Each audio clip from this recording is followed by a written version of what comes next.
This is a story many of us grew up hearing,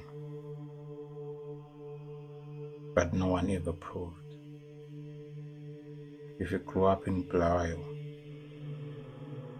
this is a story that no one ever proved. They called her Jane. Some called her Jane the Ghost. Not because that was her real name, but because no one ever knew it. In the late 1980s and early 90s, men in the city center spoke about a woman, beautiful, well-dressed, always alone. She would appear near taxi ranks, outside nightclubs, and sometimes near Lopengula Street.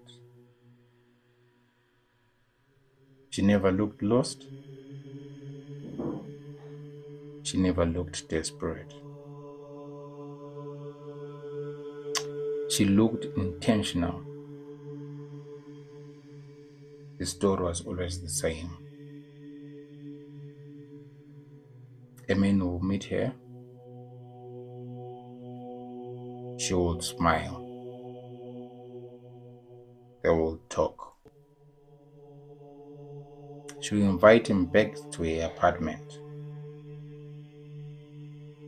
and he will go. But he will never remember leaving, because the next thing he would remember will be waking up. Not in an apartment, not in a bed, but inside Pelandaba Cemetery.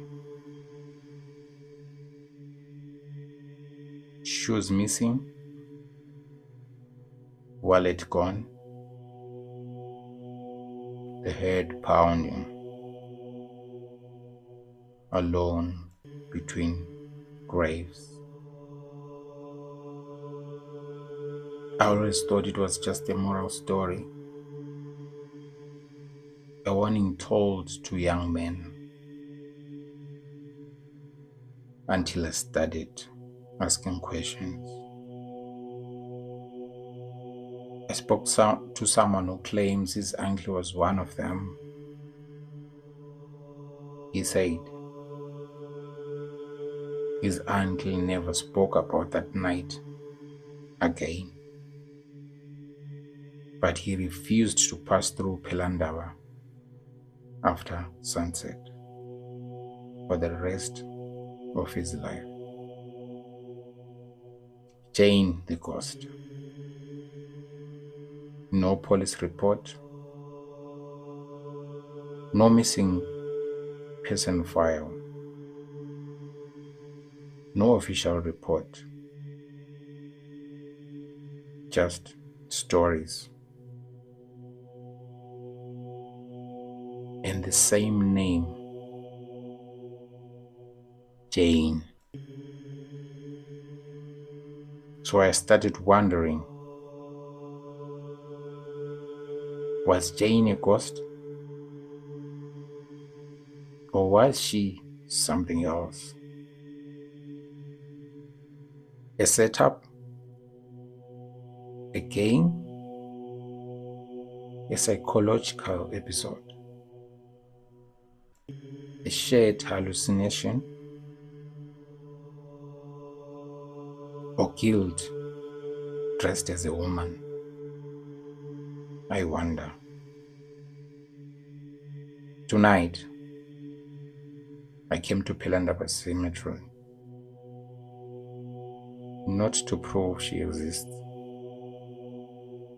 but to understand why the story refuses to die.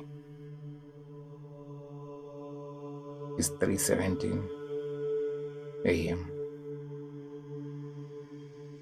and is quiet, too quiet.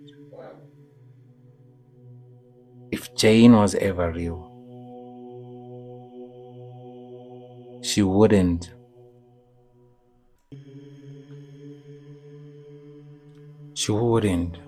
just wait,